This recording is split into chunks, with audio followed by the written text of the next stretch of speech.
Je vous invite maintenant à un festival de Cannes plutôt insolite qui se déroule au bord des cours d'eau et au cœur des villes en ce moment. Il célèbre un sport devenu très tendance, et oui, la pêche. C'est aujourd'hui le deuxième sport préféré des Français, après le foot bien sûr. Et selon la Fédération nationale de pêche, la France compte aujourd'hui 1 400 000 licenciés. C'est presque autant qu'en Allemagne. Surprise, quand on assiste depuis peu à cette naissance, eh bien on constate que la nouvelle génération de pêcheurs est là et bien là, bien loin de l'image vieillotte du papy somnolent sur son transat. La preuve tout de suite avec cette enquête de Lionel Bayon. Et si la pêche était la dernière activité tendance? Oubliez la pêche de papa assis sur un pliant, une glacière à ses pieds. Elvire branchée et séduit une nouvelle génération et tout particulièrement les femmes. Elles sont près de 42 000 mordues à lancer la ligne. Evelyne est secrétaire. Aujourd'hui, elle vient prendre un cours particulier à la maison de la pêche. Nous, on va utiliser des plombs olives ou alors des chevrotines ou alors des plombs de ce style-là qui vont bouger un peu plus dans l'eau. Alors là, il m'apprend à faire des nœuds. Donc là, ça s'appelle le nœud universel.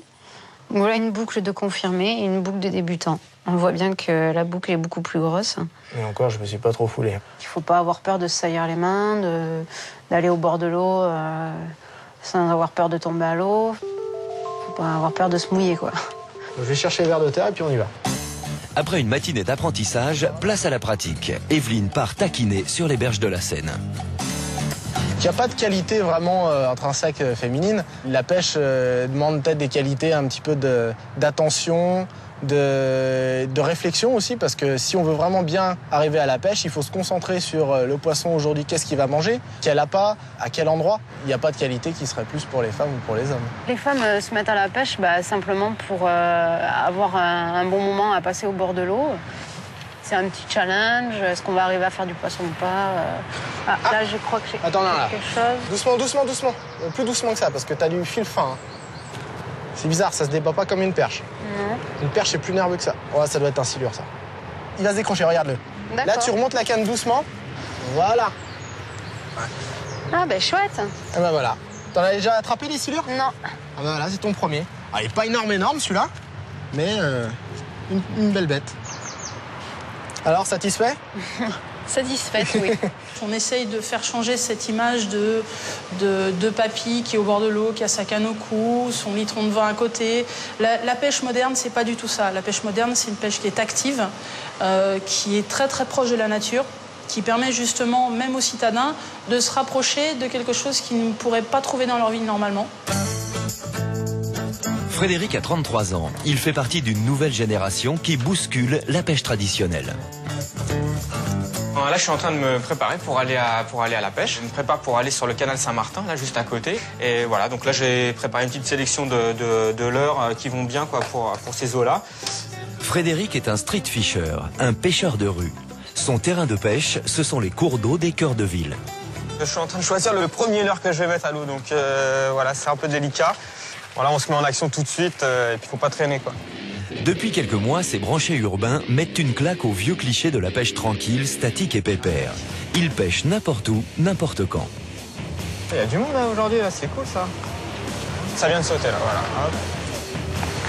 C'est quand même un sport à part entière. On reste pas assis à attendre, on se promène le long des quais. Des fois, on fait 20 km en une soirée. Enfin, c'est quand même physique. Il y a un aspect liberté. C'est-à-dire qu'on n'est pas contraint par trop de matériel. Vous avez vu, un sac, une canne, puis hop, c'est parti. On peut y aller même pour 20 minutes. On peut se faire plaisir sur 20 minutes. Et puis aussi, bon, il y a toute une éthique qui tourne autour. C'est-à-dire, en français, on dirait graciation. Les Anglais appellent ça no-kill. Ces écolos responsables sont en effet adeptes du no-kill. À chaque capture, ils relâchent systématiquement le carnassier piégé qui ne finit jamais dans leur assiette. On estime que ce poisson, il est précieux et qu'il mérite d'être attrapé plusieurs fois. Et sous les pavés, ça mord. Alors là, par contre, je sais pas trop faire. David, tu veux pas m'aider? Des toutes petites perches. Celles-là, à mon avis, elles sont pas très vieilles. Ouais. Inspirés par l'esprit skater, ces pêcheurs du bitume sont toujours à l'affût de nouveaux spots.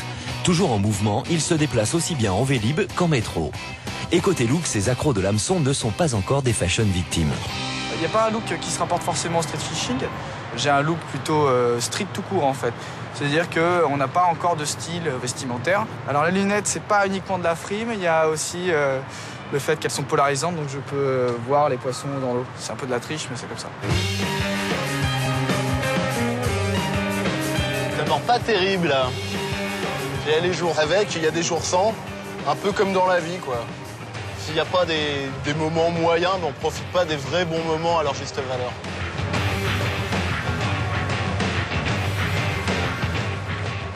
Et pour changer du street fishing, vous l'avez vu très à la mode, vous pouvez aussi désormais pêcher dans votre salon. Et oui, ferrer le brochet sans se mouiller, c'est possible grâce à ces jeux vidéo disponibles sur plusieurs consoles. Vous pouvez bien sûr améliorer ainsi votre lancer, pêcher plus d'une centaine de poissons et même participer à des compétitions.